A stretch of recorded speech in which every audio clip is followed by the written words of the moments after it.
Bueno, ayer veíamos que un número complejo está formado por dos partes, una parte real y una parte imaginaria. Por lo tanto, utilizando un plano cartesiano, podríamos representar un número complejo. En el eje horizontal vamos a representar la parte real. Bueno, sí, no lo.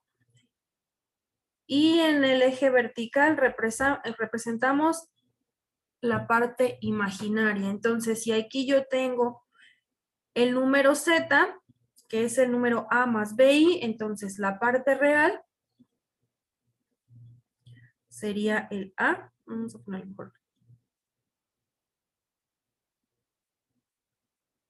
Y entonces, pues sí, tiene a unidades. Esas a unidades quedarían aquí.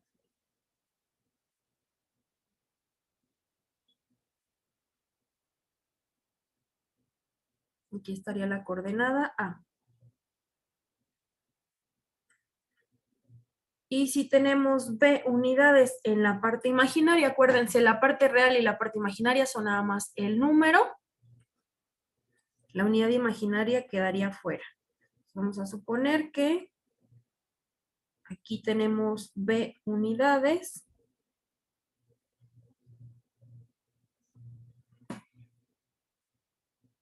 Y entonces mi número imaginario z tendría estas coordenadas. Este sería mi número, ¿lo puse bien? Sí. Mi número z.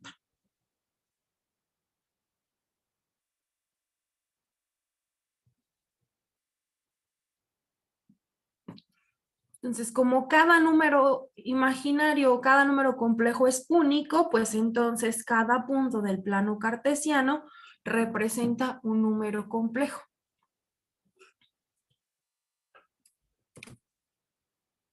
Y vamos a ubicar estos números. A ver, el primer número complejo, ¿en qué cuadrante quedaría?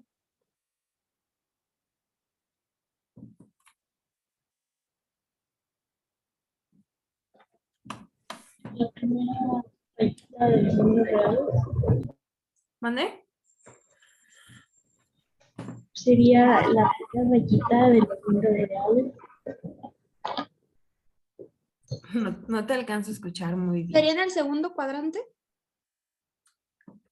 A ver, tendríamos que, a ver, ¿cuánto vale la parte real de este número?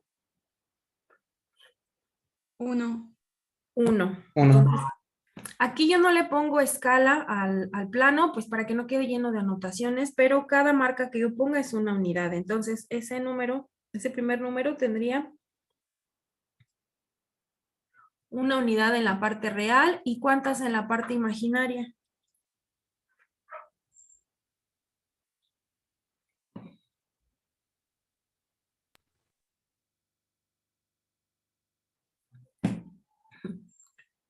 Raíz de 3. Raíz de 3, que es como 1.73 más o menos. Entonces, en la parte imaginaria sería 1, 1.5, como por aquí. Entonces, el punto que representa ese número complejo estaría por aquí. Entonces, ese es mi número Z1 y quedaría pues en el cuadrante 1. Maestra, ¿todos los imaginarios siempre irían ubicados en el eje Y? ¿Sí? Sí, la Ah. parte imaginaria siempre es el eje Y y la parte real siempre es el eje X. Ok, gracias. Nada. Y entonces, a ver este número, ¿en qué cuadrante quedaría? Ese sí en el segundo, Miss. Este sí en el segundo. ¿Cuántas unidades son en la parte real? -2. -2. Menos 2. Y tenemos 2 unidades en la parte imaginaria. Entonces, ese quedaría, a ver si me pierdo, por aquí. Este sería mi Z2. Y este, Tercer cuadrante, ¿no? en el tercer cuadrante. En la parte real tenemos menos raíz de 3, o sea que es menos 1.73, más o menos por aquí. Y en la parte imaginaria es menos 1, sería aquí. Y entonces mi número complejo quedaría representado con un punto más o menos por aquí.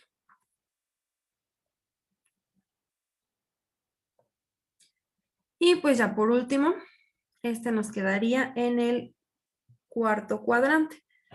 Tenemos 3 unidades en la parte real y menos 3 unidades en la parte imaginaria, que ya no me cupo, pero anda por acá. Y entonces mi número complejo quedaría representado por un punto aquí. ¿No me equivoqué? No, ahí va. Este sería mi Z4. Cada punto corresponde solamente a un número complejo y cada número complejo me origina solamente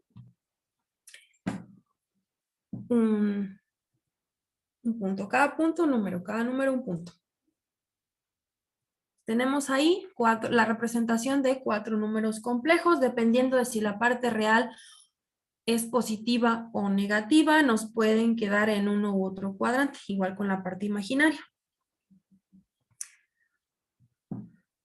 ¿Y dónde quedaría representado el conjugado de un número complejo? ¿Cómo se vería con respecto al número complejo original? ¿En dónde se refleja? ¿En el eje horizontal o en el eje vertical?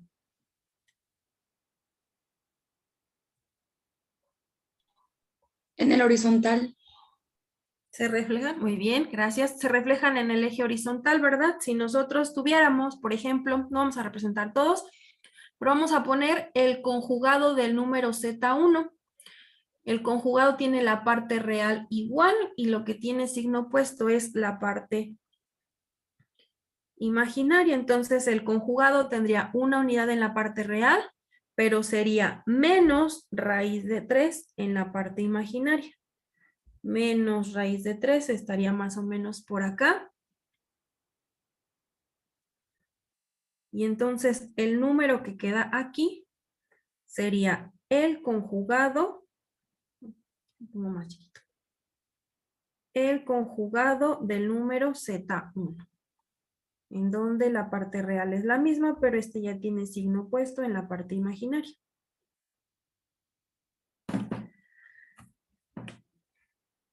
Entonces, cuando tenemos el conjugado de un número, siempre se ve reflejado en el eje horizontal. ¿Alguna pregunta hasta aquí?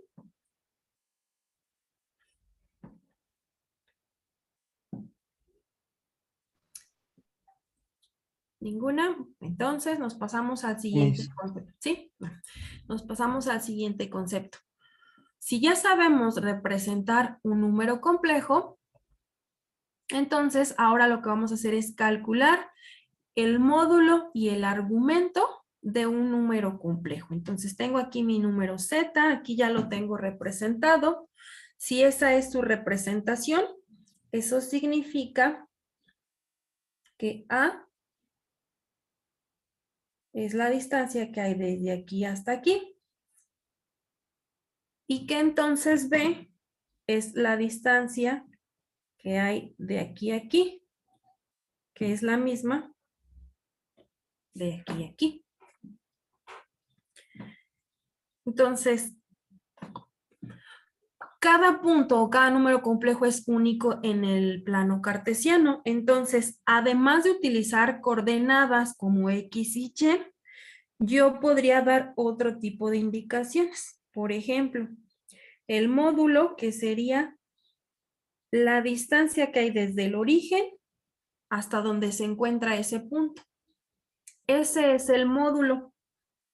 Y lo representamos a veces, bueno, dependiendo del libro que ustedes consulten, puede estar representado así, como una Z entre dos barras de valor absoluto o como una R. Ambos se refieren al mismo concepto. R o Z, o el valor absoluto de Z, es el módulo de un número complejo.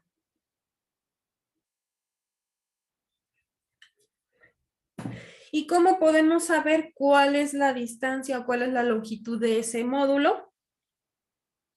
Utilizando el teorema de Pitágoras. Si yo sé que esta distancia es A y esta distancia de acá es B, pues entonces ese módulo o argumento lo puedo calcular simplemente como la raíz de la suma del cuadrado de los catetos, es decir, de la raíz de A cuadrada más B cuadrada. Y bueno, en realidad hay un montón de números que van a tener el mismo módulo. Podríamos nosotros dibujar un círculo aquí alrededor y todos van a tener el mismo módulo o longitud. Entonces, para ser más específico, debo yo dar otro dato. Ese otro dato es lo que se conoce como argumento. Y es el ángulo que se forma con respecto a la parte positiva del eje real. Normalmente lo representamos con esta letra, la letra teta.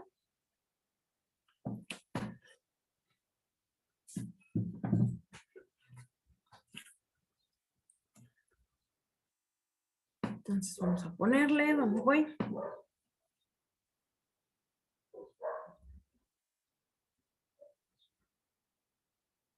Aquí le vamos a poner teta. Es el argumento de ese número complejo.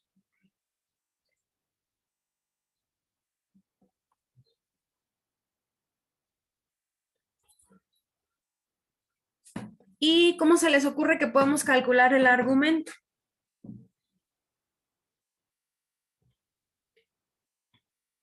Con la tangente. Con la tangente. La tangente de teta, ¿a qué es igual?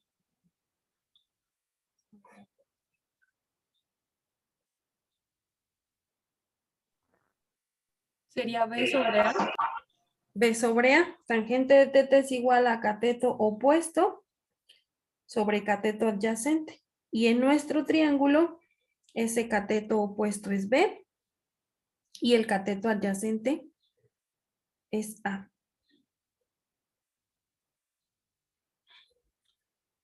Entonces, si la tangente de teta es igual a B sobre A, yo puedo despejar teta. ¿Cómo? Pues con la operación opuesta. La operación opuesta a calcular una tangente, pues es calcular un arco tangente.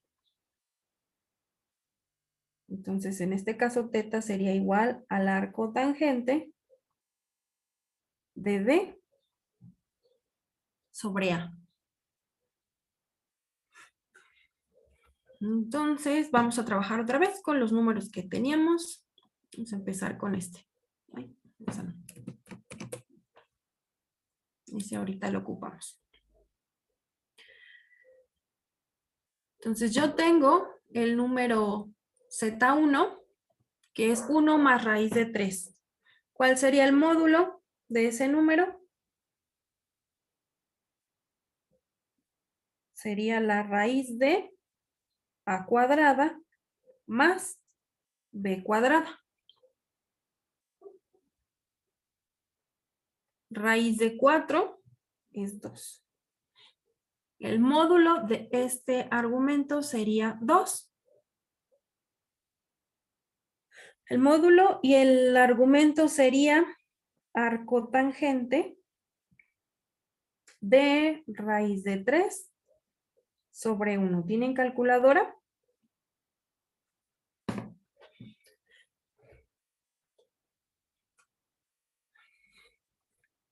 ¿Cuánto es el arco tangente de raíz?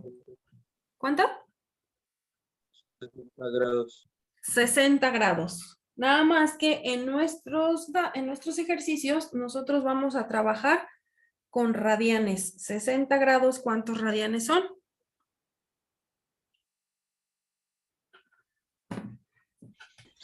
¿Un tercio de pi? Un tercio de pi.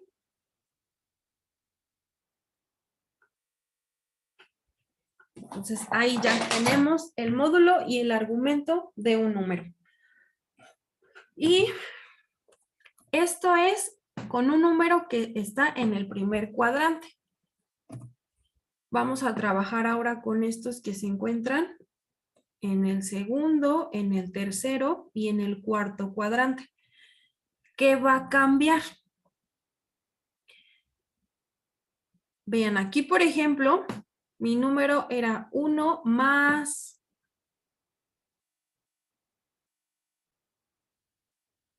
raíz de 3i. O sea que estaba en 1 más raíz de 3 más o menos por aquí.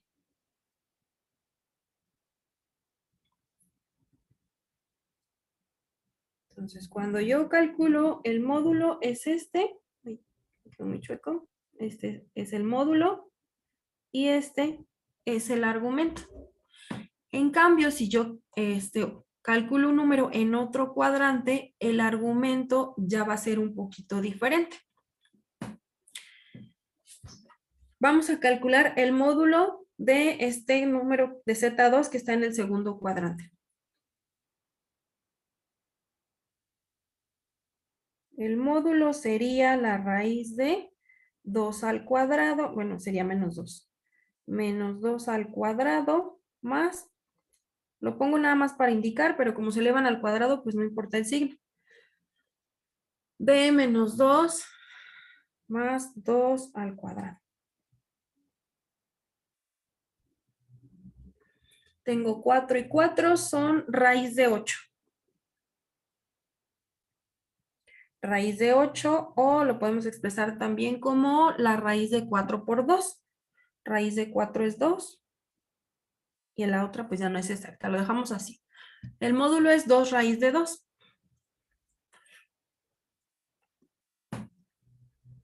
Vamos a poner aquí. Si yo grafico este número, me quedaría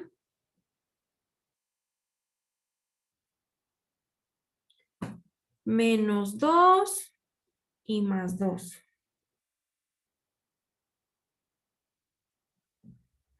Más o menos por aquí. El módulo ya lo calculamos, nos dio 2 raíz de 2. Pero el argumento se toma con respecto a la parte positiva del eje real. Este es el argumento. Si yo calculo el arco tangente de B sobre A, en realidad lo que estoy obteniendo es este de aquí. Es un ángulo, pero no es el argumento. Entonces, Rafa, lo ¿le que puedes hacer un poco, por favor? Es que no se ve. no se ve. Ah, es que a veces cuando queda hasta abajo, no sé por qué no se comparte la última. Gracias. Vamos a ponerle así. ¿Así ya se ve? Es Todavía que como que queda cortada la imagen. Ajá, más o menos. Sí, así, gracias. no. Muy bien. Entonces, si yo calculo arco tangente de B sobre A, lo que estoy obteniendo es esto de aquí. No que no me sirva, sino que no es el último paso. Entonces, aquí nosotros vamos a calcular teta prima, que es el arco tangente de, en este caso, de aquí sería el cateto opuesto, son 2 unidades. El cateto adyacente son también 2 unidades. Como estamos tomando con respecto al triángulo, aquí ya no le vamos a poner el signo.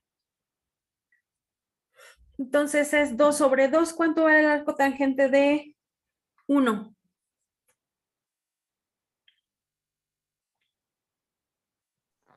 Me sale 45. 45 grados. Debemos trabajar con radianes.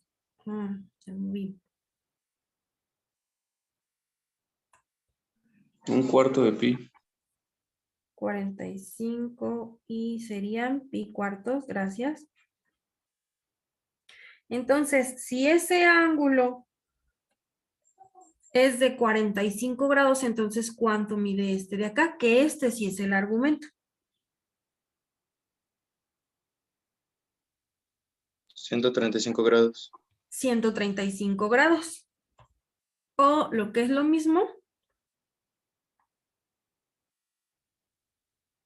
3/4 de pi.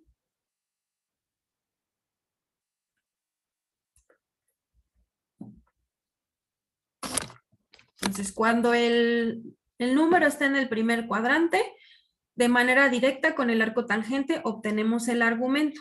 En cambio, cuando están en otros cuadrantes, sí tenemos que hacer un cálculo posterior.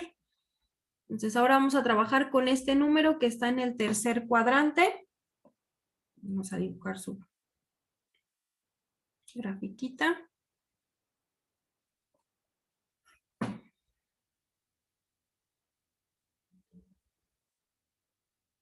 Este número tiene menos raíz de 3. Ah, no es cierto, es el cuarto. Este ahorita lo ocupamos. ¿Dónde anda el otro? Ah, acá está.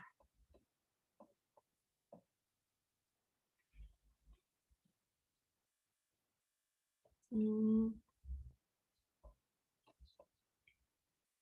a ponerlo por aquí. Entonces tenemos menos raíz de 3 en la parte del eje real y menos una unidad en la parte imaginaria. Entonces quedaría más o menos por aquí. Este de aquí sería su argumento. Y el argumento es raíz de a cuadrada más b cuadrada raíz de 4. Su módulo son 2 unidades. Su argumento, ahorita lo calculamos. Por el momento lo que podemos calcular es este de aquí, que le vamos a llamar teta prima. Teta prima es igual a arco tangente de el cateto opuesto a ese ángulo es una unidad. El cateto adyacente es raíz de 3. No le ponemos signo porque estamos tomándolo con respecto al triángulo que se forma, no con respecto a todo el eje o el plano. Entonces, ya, ¿cuánto es arco tangente de 1 sobre raíz de 3?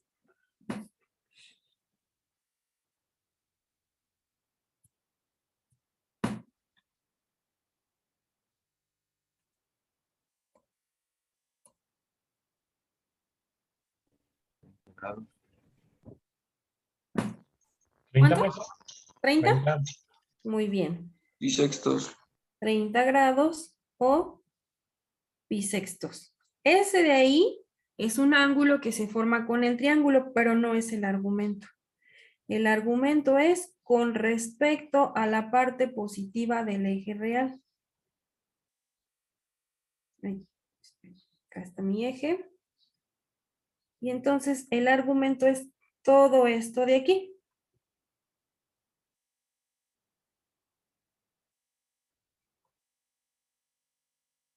Entonces, ahora sí.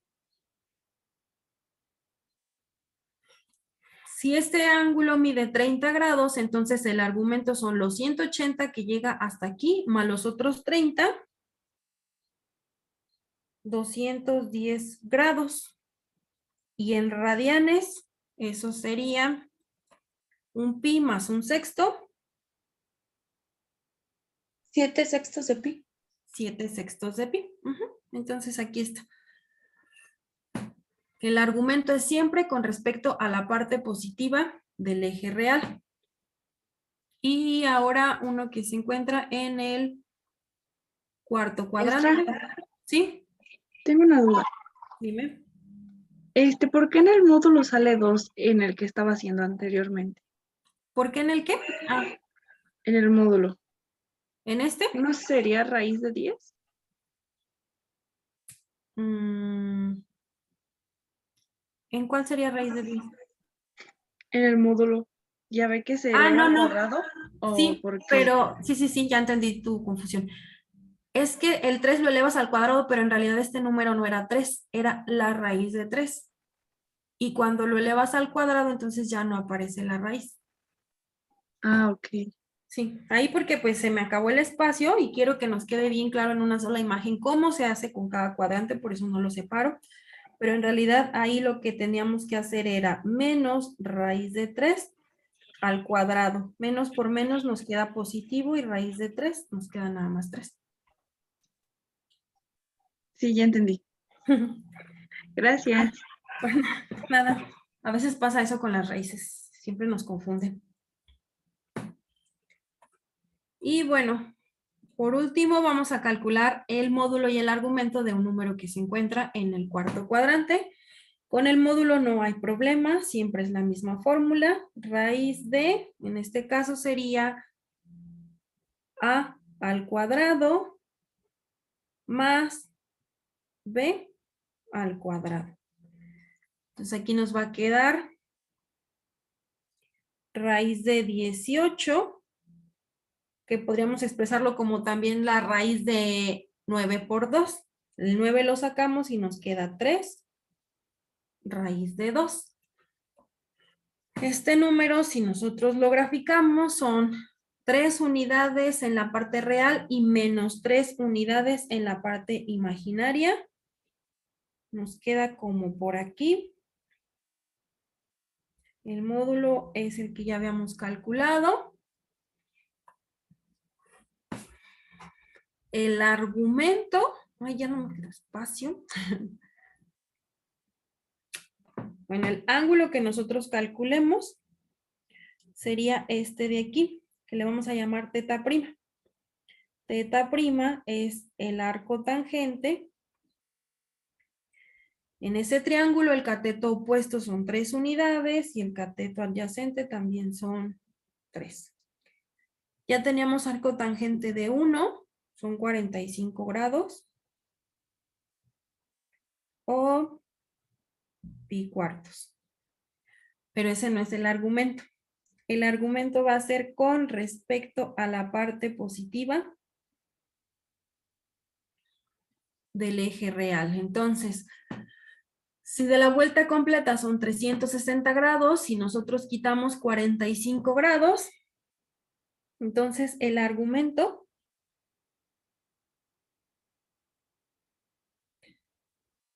serían los 360 menos 45, 315.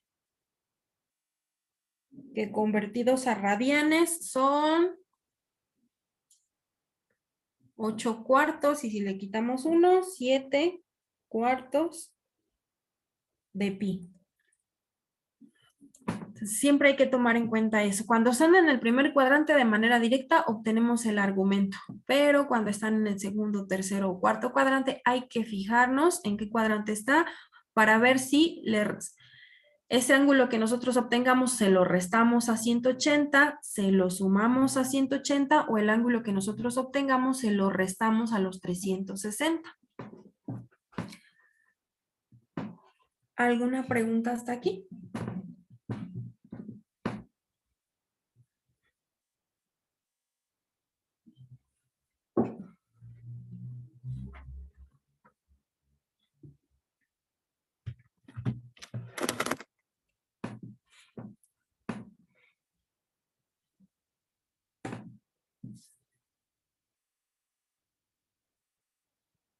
Cuando nadie contesta, ya no sé si no entendieron, si están procesando, si ya se me perdieron.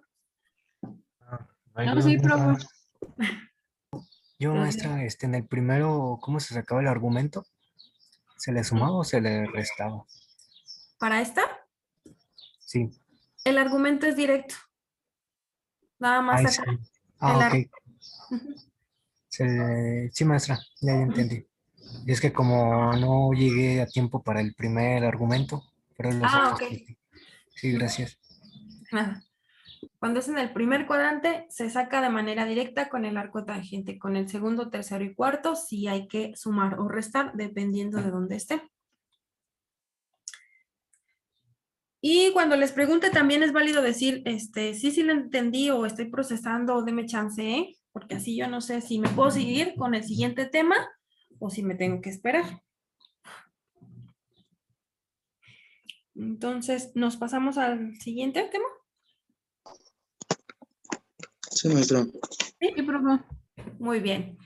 Entonces, como vemos, hay dos formas de indicar un número complejo. Puedo decir la parte real y la parte imaginaria y entonces yo puedo ubicarlos con un punto, o también podría decir cuánto vale su módulo y su argumento y entonces va a haber un único número que cumpla con esas condiciones.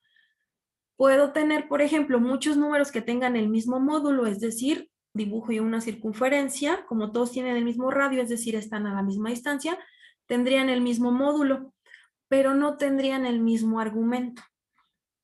Entonces, el módulo y el argumento también son formas de indicar un número complejo. Esto se conoce como forma polar.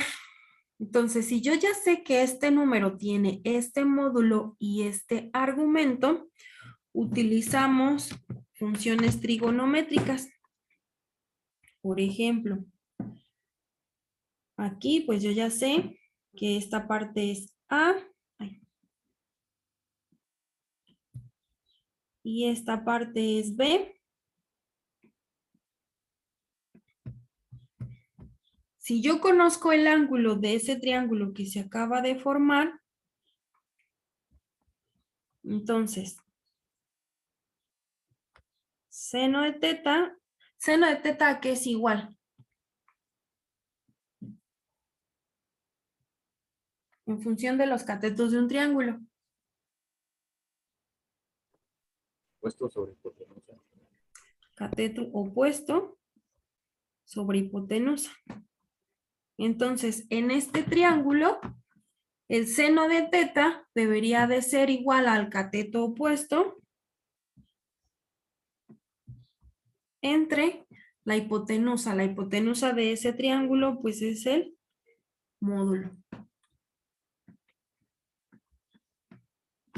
Si de esa expresión nosotros despejamos B, pues la R que estaba dividiendo ahora nos queda multiplicando y entonces B es igual a R por seno de teta. Podríamos calcular un seno o podríamos calcular un coseno. Coseno de teta, ¿a qué es igual?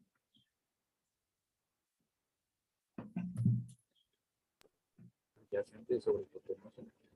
Al adyacente sobre la hipotenusa. Y en ese triángulo rectángulo, el cateto adyacente es el lado A. Y la hipotenusa es el módulo o es el módulo de ese número. Entonces, si nosotros despejamos A,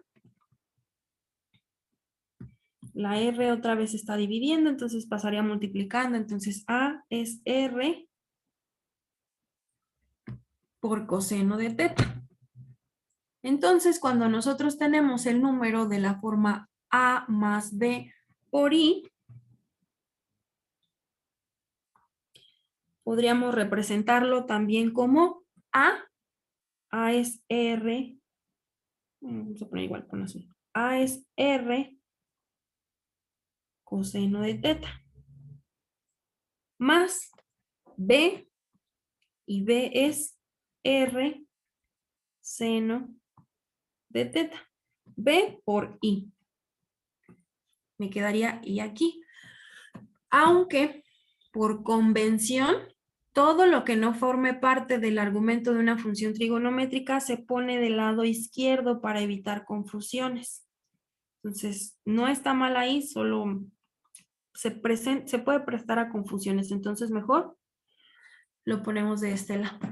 Y como ambos términos se están multiplicando por R, entonces yo puedo factorizar el R y entonces decir que es R por coseno de teta más I por el seno de teta. Y esa sería otra forma de representar un número complejo. Esta de aquí se conoce como forma polar. Entonces tengo la forma binomial, que es la que habíamos trabajado ayer, y la forma polar. La forma polar sería R por coseno de teta más I por seno de teta. Y si nosotros con los números anteriores ya tenemos la forma, ya tenemos el módulo y el argumento, entonces podemos escribir su forma polar. Tenemos ahí el número Z1. ¿Cuál sería la forma polar de ese número?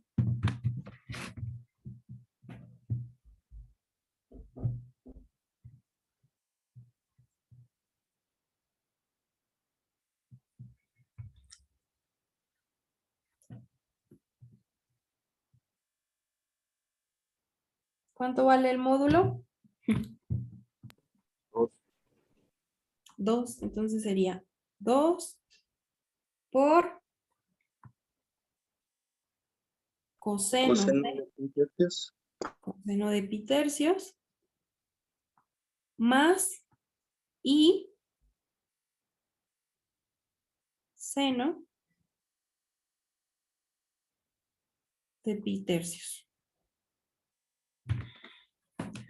Y este número es igual a este. Metan ustedes a la calculadora 2 coseno de pi tercios, ¿y qué les da?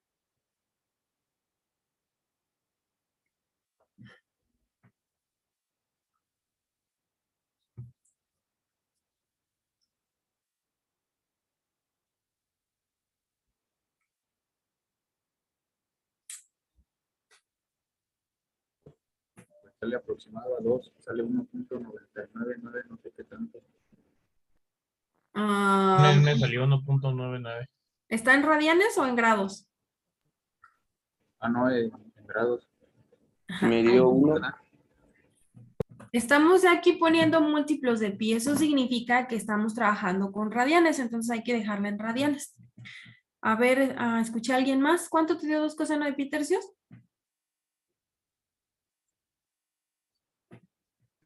1. 1. R por coseno del argumento es la parte real. Aquí está. ¿Y cuánto da 2 seno de pi tercios?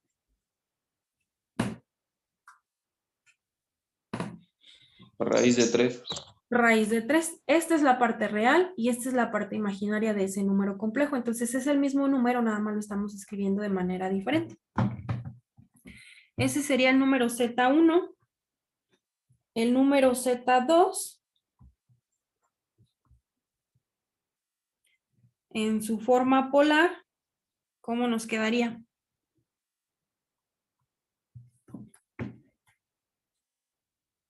El módulo por coseno de el argumento de ese número son 3/4 de pi.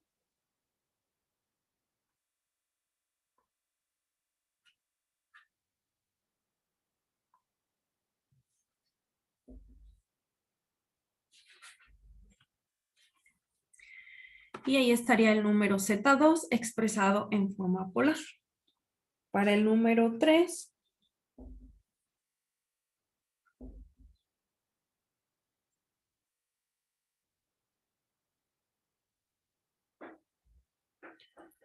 si ya tenemos el módulo y el argumento, pues entonces la forma polar es módulo por coseno de 7/6 de pi.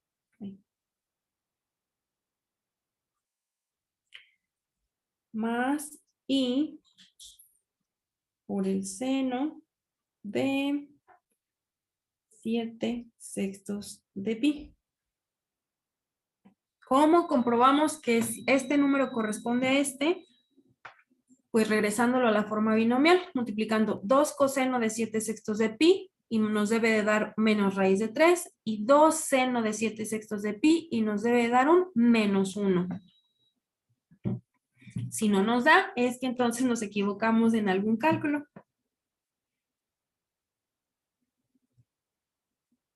Y ahora vamos con el último número que es Z4.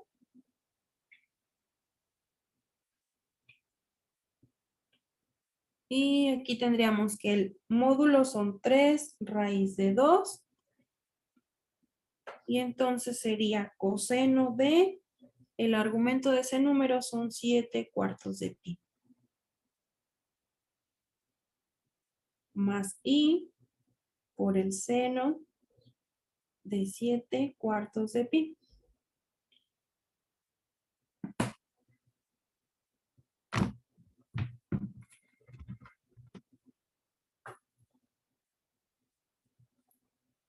¿Alguna pregunta?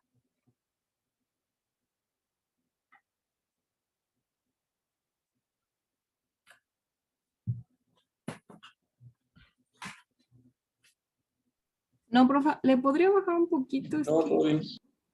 que se corta, como que se corta. ¿Le podría qué? Como bajar abajo. Ah, es que- pero no se ve otra vez, ¿verdad? Ajá, gracias.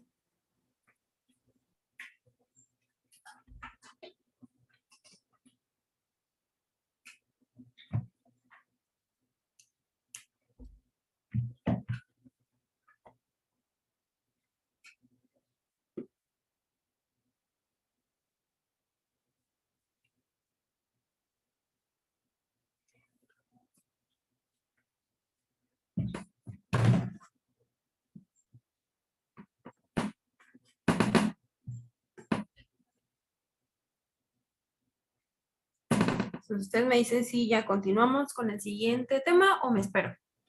De mi parte ya no sé los demás. Gracias. Muy bien, pues nadie dijo nada, entonces pues hablas por el grupo. Ok, esta es la forma polar y para pasar a la forma polar necesitamos conocer el módulo y el argumento de un número complejo. Si ya tenemos módulo y argumento, se puede expresar también de una forma que se llama exponencial. Es muy fácil pasar de la forma polar a la exponencial, pero antes de eso vamos a entender por qué es que ambas formas representan el mismo número. Tengo yo aquí el número e a la x expresado como una serie de Taylor o Maclaurin. Entonces, la función e a la x es una sumatoria de términos infinitos, por eso aquí tenemos los 3 puntos, que contiene todos estos 3 términos. Vamos a suponer que en lugar de x, yo tengo un e a la teta por i. Eso significa que entonces, en lugar de tener esta serie, tendría una serie en la cual, en lugar de la x, yo tengo teta i. Entonces, tendría 1 más teta i más teta i al cuadrado sobre 2 factorial. En el término que sigue tendría teta i, pero ahora al cubo, sobre 3 factorial. En el que sigue tendría teta i a la 4, sobre 4 factorial. Acá me falta el factorial. Y le voy a poner más términos porque ahorita los voy a necesitar. Más, el que sigue sería teta i a la 5, sobre 5 factorial. El que sigue sería teta i a la 6 sobre 6 factorial. Y vamos a poner uno más ya con este. Teta i a la 7 sobre 7 factorial. Y yo ya no lo escribo, pero en realidad aquí hay una cantidad infinita de términos. Esto continúa hasta el infinito. Por las propiedades de los exponentes, yo aquí tengo teta y tengo i. Se están multiplicando y ambos están elevados a la misma potencia. Entonces, cuando yo tengo a y b, ambos multiplicados a una potencia, entonces eso lo puedo expresar como a la m y b a la m. Entonces, acá tendríamos 1 más teta i. Y aquí como ya tenemos una potencia, entonces sería teta cuadrada i cuadrada entre 2 factorial. En el término que sigue tendríamos teta al cubo y cúbica sobre 3 factorial más teta cuarta y cuarta, 4 factorial, más teta quinta y quinta sobre 5 factorial. ¿Cuántos llevo? Me faltan 2. Teta sexta y sexta sobre 6 factorial. Teta séptima y séptima sobre 7 factorial, y esto va a continuar hasta el infinito. ¿Para qué hago eso? Pues porque algunos de esos términos los puedo simplificar. ¿Se acuerdan? Las potencias de i se reducen a i menos 1 más 1. Todas las potencias. ¿Se acuerdan? Sí, maestra. I cuadrada, ¿a qué es igual? Menos 1. Menos 1. I cúbica. A menos i. Menos i. I cuarta. 1. 1, y de ahí se van a repetir, ¿verdad? Entonces aquí tengo i, y luego tengo i cuadrada, pero i cuadrada es menos 1. I cúbica va a ser menos i. I cuarta va a ser 1. Y luego se van a repetir otra vez. I menos 1 menos i. Y pues así van a continuar. Entonces, ya no, en algunos términos, ya no aparece la i. Entonces aquí tendría que el siguiente término es 1, el que sigue es teta i, y el que sigue ya no aparece la i, y entonces solamente me queda menos teta cuadrada sobre 2 factorial. Y en el término que sigue es menos i. Menos teta i, teta cúbica sobre 3 factorial. El que sigue ya no aparece la i porque solo es un 1. Teta cuarta sobre 4 factorial.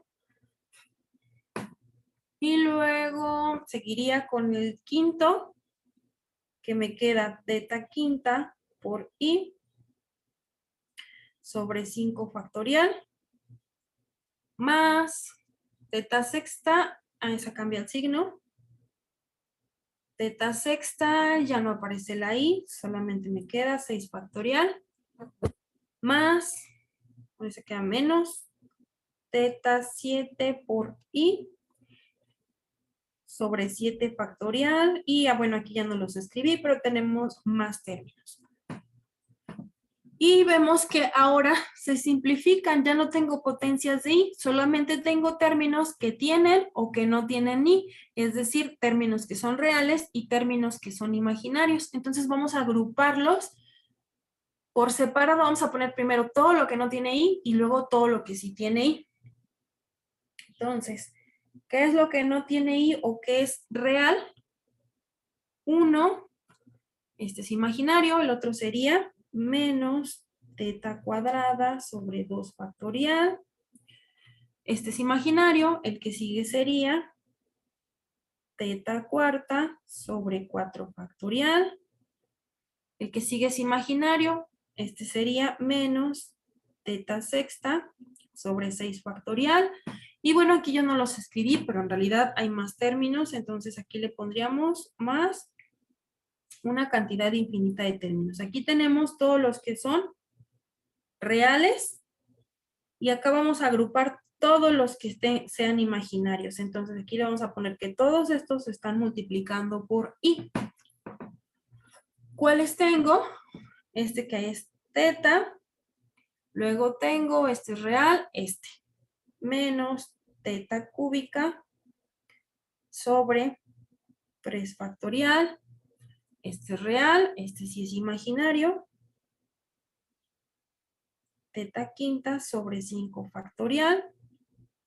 Este es real, este sí es imaginario. Menos teta séptima sobre 7 factorial. Y aquí pues continúa, hay una cantidad infinita de términos. Pues tengo los que son reales y los que son imaginarios. ¿Alguien logra identificar alguna secuencia o a qué se parecen estas series? Pues son pares e impares, ¿no? Ajá, aquí tengo solamente potencias pares y aquí tengo solamente potencias impares. ¿Alguien se acuerda? Si ya cursó cálculo integral, ¿se acuerda de las series de Taylor? Sí. ¿Sí? ¿A qué corresponde esta?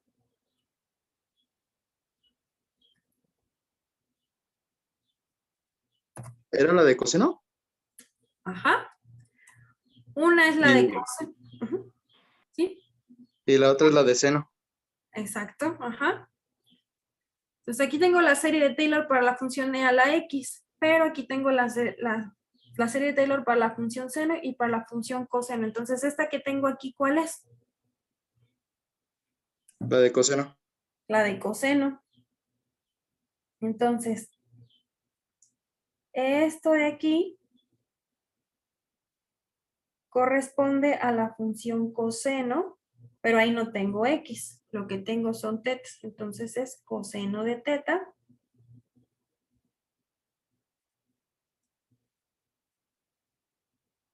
más y que multiplican a, bueno, vamos a ponerlo hasta acá,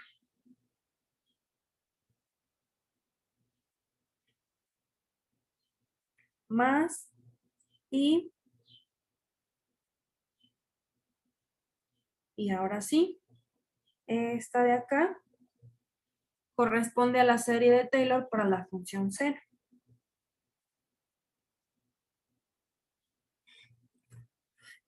Entonces, cuando yo tengo e a la i por teta, es igual a tener coseno de teta más i por seno de teta, que es casi la forma polar de un número complejo. ¿Qué falta?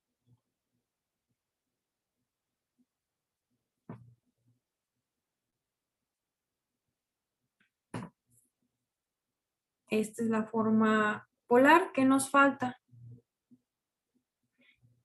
El módulo.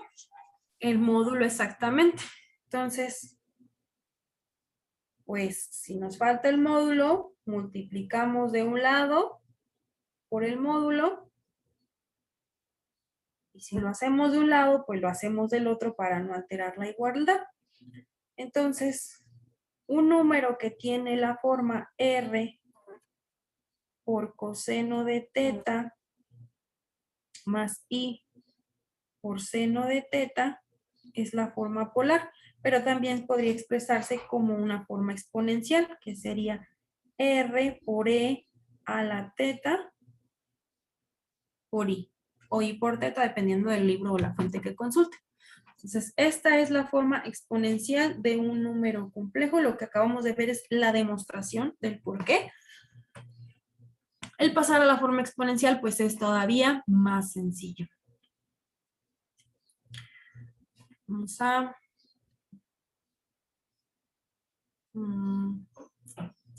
duplicar esta para ponerlos en su forma exponencial.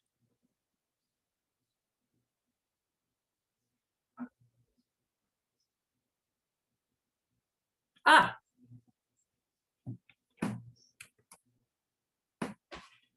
En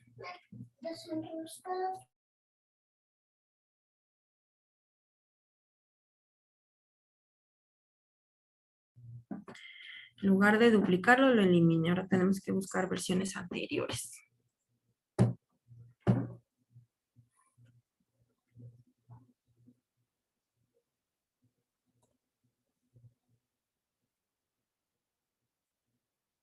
Ah, me va a dejar.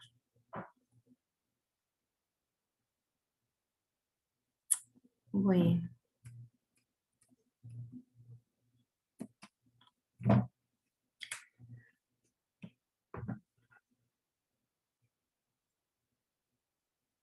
Voy a tener que copiar.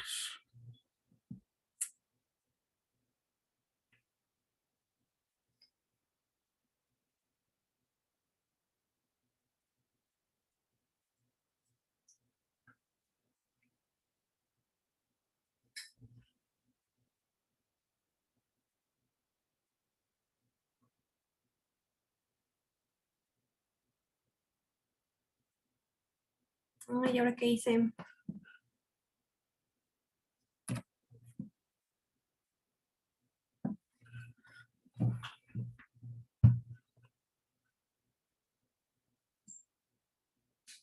Ahora sí.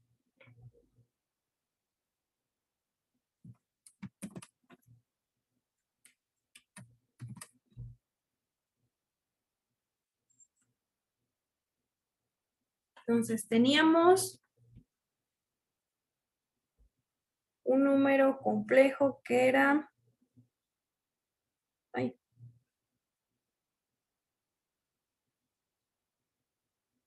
Z1 y en su forma binomial era 1 más raíz de 3i módulo y argumento.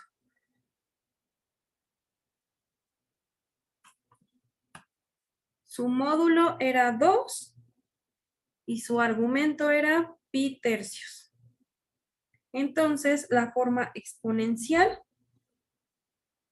sería simplemente Z1 es igual a 2 por e a la pi tercios de i.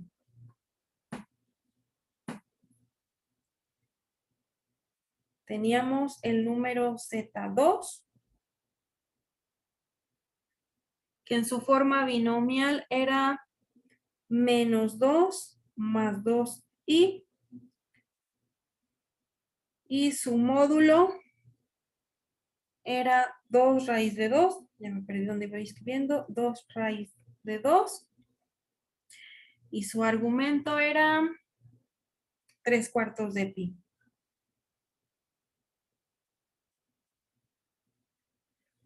Entonces, en su forma exponencial sería 2 raíz de 2 por e a la 3/4 de pi por i. Y tenía el tercer número, que era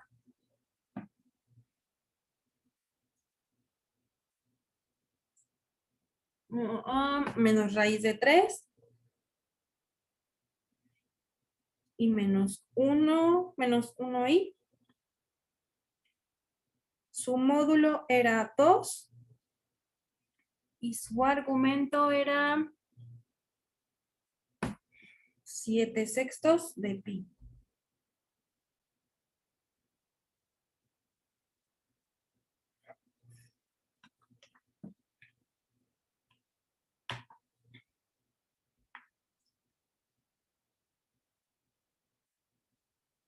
Entonces, en su forma exponencial, este sería simplemente 2 por e a la 7/6 de pi.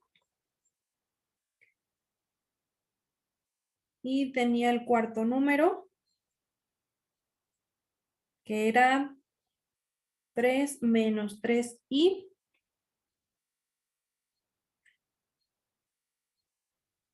El módulo era 3 raíz de 2. Y su argumento era 7/4 de pi. Entonces, este número en su forma exponencial sería 3 raíz de 2 por e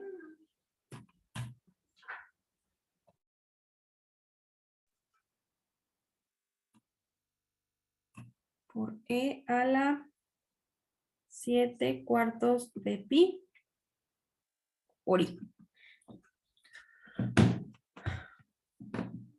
¿Alguna duda hasta aquí? Sí, profa. Dime. Z3 no, al final no también es por i. ¿Al final qué? Al final también es 7/6 de pi por i, o así se queda sin ahí. Ah, en la tercera. No, sí también lleva i, solo se me olvidó. Ok. Todas llevan i.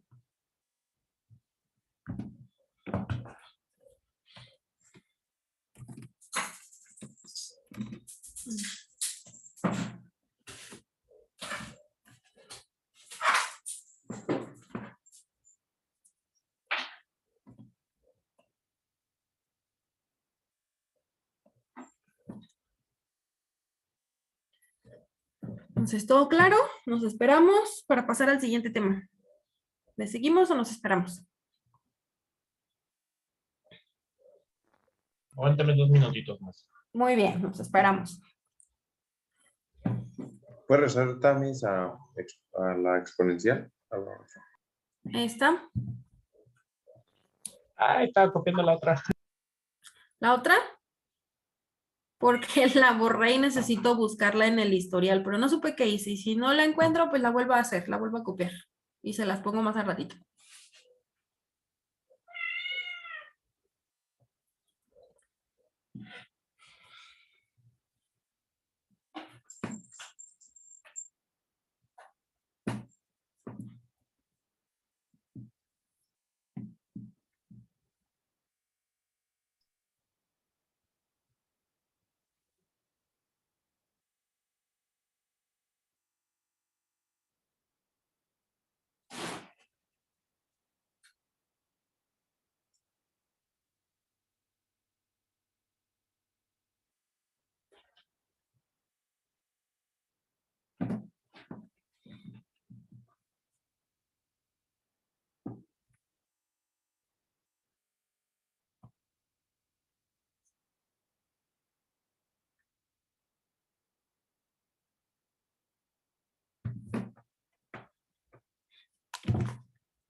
Maestra, y Sí. para examen, el módulo quiere que lo dejemos así como al radical o lo más simplificado, o puede ser como sea.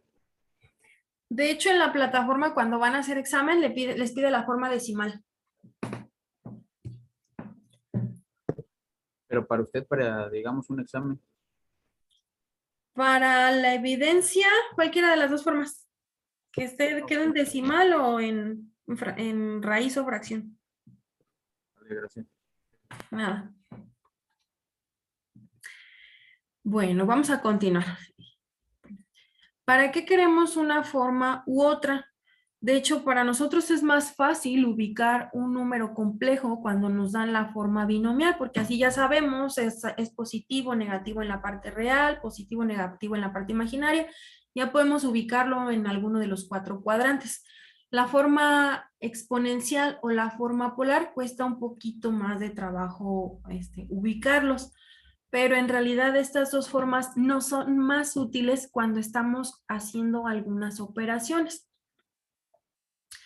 Por ejemplo, si yo quiero calcular Z1 a la sexta potencia por Z2 a la cuarta y el producto de esos dos números dividido entre Z3 al cubo, si yo trabajo con la forma binomial, pues entonces primero tendría que calcular este binomio a la sexta, este binomio a la cuarta, este binomio al cubo. Y para cada una de esas operaciones usaríamos el triángulo de Pascal. Aquí, por ejemplo, para un binomio a la sexta potencia, ahí ya me estaría dando 2, 4, 6, 7 términos que tendría yo que simplificar a la parte real y la parte imaginaria. Aquí, por ejemplo, en la 4 yo tendría 5 términos que habría que simplificar a una parte real y una parte imaginaria.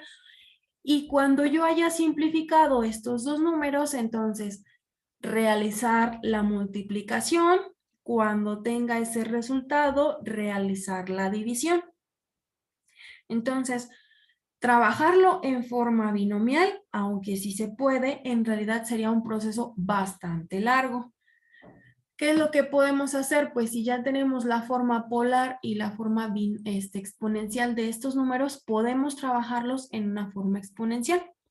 Entonces, en lugar de hacerlo binomial, los trabajamos con su forma exponencial. Aquí yo tengo el número 1 a la sexta, el número z2 a la cuarta y el número z3 al cubo. Y para trabajarlo vamos a usar propiedades de los exponentes. Entonces, si yo tengo el producto de dos números, A por B, y ambos están elevados a una potencia, pues entonces lo podemos expresar como A a la M por B a la M. Entonces, en este caso, este 2 estaba multiplicando a esta potencia. Entonces, lo primero que haremos es simplificar esa parte. Entonces, tendríamos 2 a la sexta por E a la pi tercios de I. Eso lo elevamos también a la sexta. Luego tenemos el otro número que es 2 raíz de 2. Eso es un 2 a la 3 medios. Entonces ese número lo vamos a elevar a la cuarta. Lo mismo con E a la 3 cuartos de pi. También lo vamos a elevar a la cuarta. Y en el denominador tenemos 2 al cubo. Y luego vamos a tener E a la 7 sextos de pi por I. Y eso también lo elevamos al cubo. Entonces hay algunos términos que podemos ir ya simplificando. Por ejemplo, bueno, lo vamos a dejar indicado. 2 a la 6. Y acá tendríamos 2 a la 3 medios por 4. Ahí usamos otra propiedad de los exponentes, en la cual si yo tengo a elevado a la m y luego todo eso lo elevo a una nueva potencia, esto es igual a elevado a la m por n. Entonces, si yo tengo 2 a la 3 medios y todo es elevado a la 4, eso significa que tengo un 2 elevado a la 3 medios por 4, 3 por 4, 12. 12 entre 2, ya me quedó 6. Y lo mismo para las otras. Entonces, acá tengo e a la pi tercios por 6. Me quedarían 2 pi por i. Y luego acá tengo e a la 3 cuartos de pi por 4. Pues ya solamente me quedó 3 pi por i.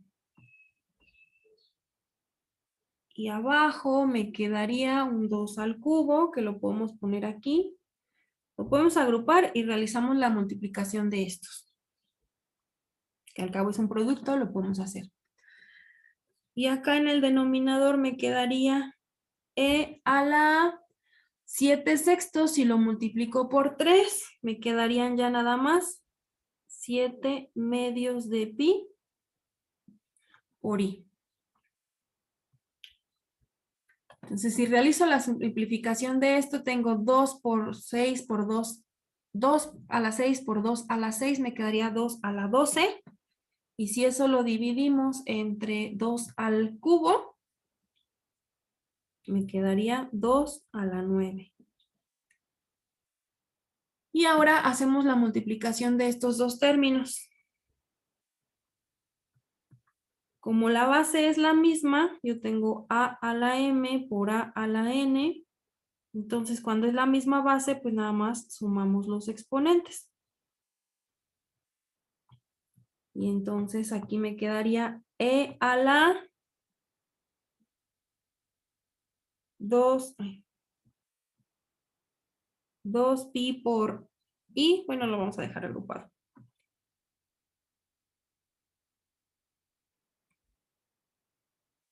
Pi por i. Y entonces aquí ya nada más hago la suma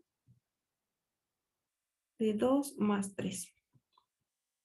Y eso se divide entre e a la 7 medios de pi por i. Volvemos a usar propiedades de los exponentes. Cuando yo tengo a la m dividido entre a la n, como la base es la misma, los exponentes se restan. El del numerador menos en el exponente que aparece en el denominador. Y entonces acá pues ya puedo ir simplificando. 2 a la 9, ¿cuánto es?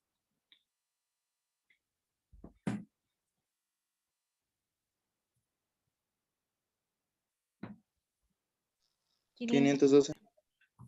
Gracias. 512. Y 512 multiplica a e a la... Acá me quedó 5pi. Entonces quiere decir que tengo e a la 5pi por i menos 7 medios de pi por i.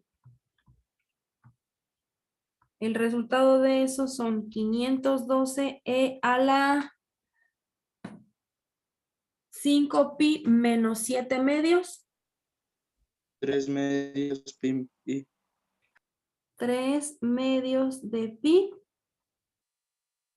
por i. Ahí está el resultado de toda esta operación. Aunque estuvo un poquito larga, es mucho menos trabajo que sacar este elevado a la 6, este elevado a la 4, multiplicarlos y luego dividir entre el resultado de este elevado al q. Eso es menos trabajo. Ahora, si yo quiero regresarme a la forma binomial, porque en realidad mis números originalmente estaban en forma binomial, pues de la exponencial nos pasamos a la forma polar. ¿Cuál sería la forma polar de este número?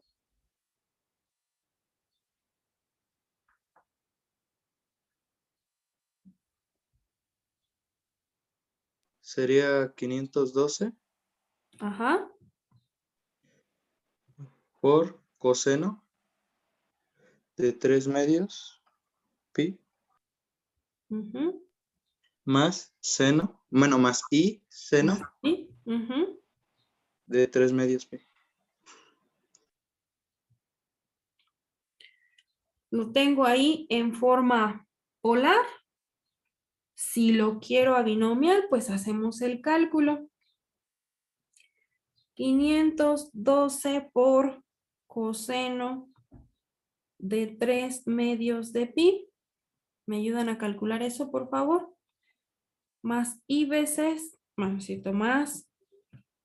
512 seno de 3 medios de pi. Y eso pues va a estar multiplicado por i. ¿Cuánto da 512 coseno de 3 medios de pi?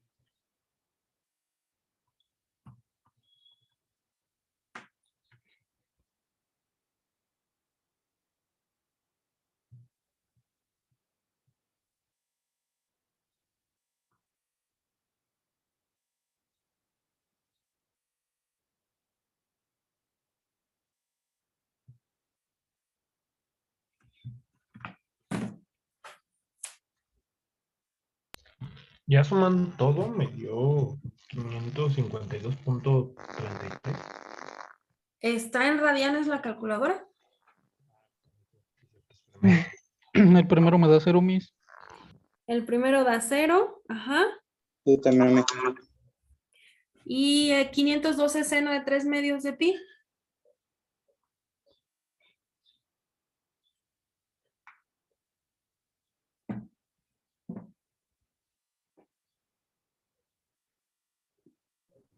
Menos 512. Menos, entonces ahí aquí nos cambia el signo. Menos 512. Y como esta es la parte imaginaria, pues aquí lo incluimos. Este de aquí ya es el resultado de toda esa operación.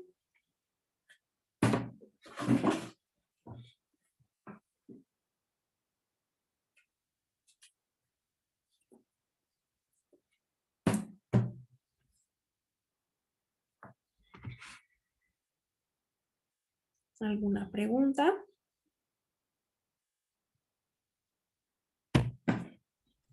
No, maestra. ¿No? No, maestra. Bueno, y si entendieron el uso de estos exponentes, entonces es mucho más fácil que entiendan las reglas de las operaciones con números complejos usando la forma exponencial o la forma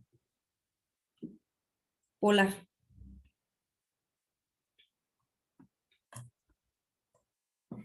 Entonces, por ejemplo, si yo tengo dos números, vamos a decir que Z1 tiene la forma R1 e a la teta 1 por I en forma exponencial. Si lo ponemos en forma polar sería R1 por coseno de teta 1 más I por el seno de teta 1. Y vamos a suponer que tenemos un segundo número, vamos a llamarle Z2, y Z2 es igual a R2 por E a la teta 2 por I, expresado en forma polar sería R2 por coseno de teta 2 más I por seno de teta 2. Entonces, si yo hago el producto de Z1 por Z2, estaría efectuando la multiplicación de R1 por E a la teta 1 por I, por R2 por E a la teta 2 por I. Podríamos, como en realidad aquí tengo 4 términos multiplicándose, el orden de los factores no altera el producto. Y entonces tendría R1 por R2. Y entonces, como es la misma base multiplicando E por E, los exponentes se suman y entonces tendría teta 1 más teta 2 por I. Están las fórmulas, las pueden consultar en cualquier libro, aunque a mí en lo personal me parece más sencillo, en lugar de estar aprendiéndose estas fórmulas, dominar las leyes de los exponentes nos sería de más utilidad que tener un formulario donde tengamos anotado todo esto, aunque si les resulta más cómodo, pues lo dejamos así. Aquí se los pongo yo para que utilicen cualquiera de las dos formas. Esto es en forma exponencial, entonces en forma polar me quedaría como el producto de R1 por R2 por el coseno de teta 1 más teta 2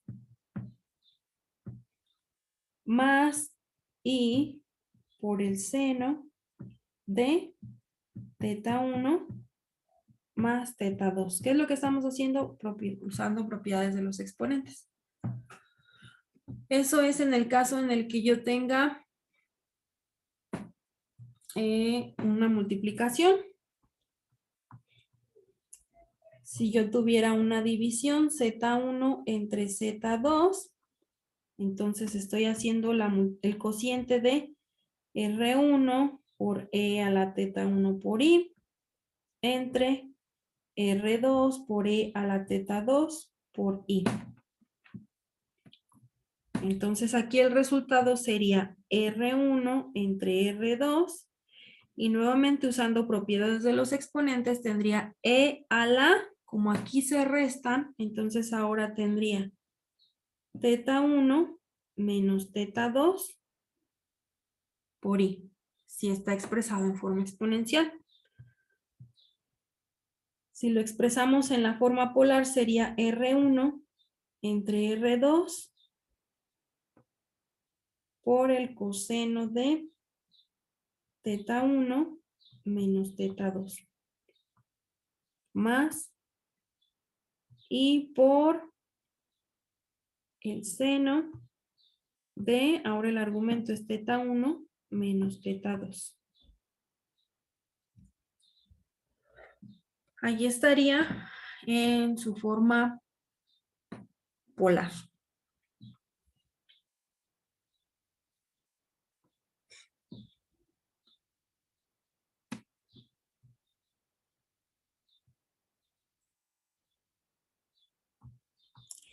Y si tuviéramos, por ejemplo, 1 entre Z1, eso significa que voy a hacer la división de 1 entre R1 por E a la teta 1 por I. Al simplificar, entonces me queda 1 entre R1. Para que yo pase el exponencial que está en el denominador al numerador, pues la potencia va a cambiar de signo. Entonces ahora me va a quedar E a la menos teta 1 por I.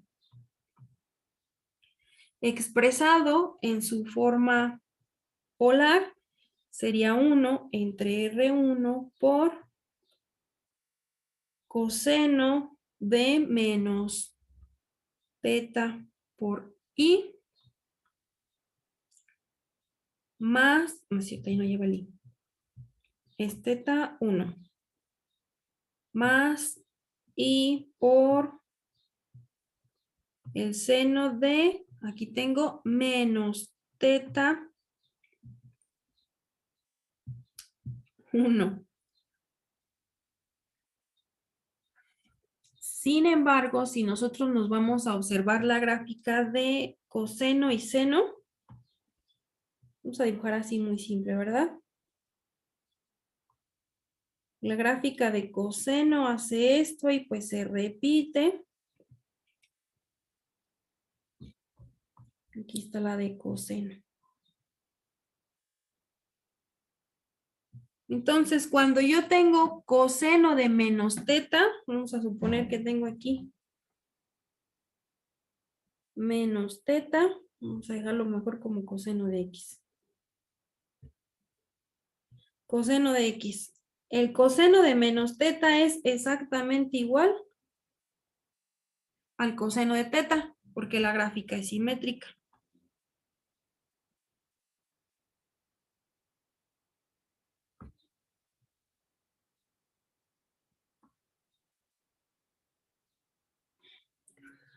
Entonces, como el coseno de menos teta es igual al coseno de teta, entonces aquí tendría 1 entre R1 que multiplica a, en lugar de ponerle coseno de menos teta 1, pues le ponemos coseno de teta 1, que al cabo es igual. En cambio, si nosotros observamos la gráfica de la función seno, la función seno hace esto y se regresa más o menos así. La función de seno es simétrica, pero con respecto al origen. Entonces lo vamos a poner aquí, seno de X. Entonces, si yo tengo, por ejemplo, seno de menos teta, me da exactamente igual al seno de teta, pero con signo opuesto. Entonces, el seno de menos teta es igual a, ay, se me acabó el espacio.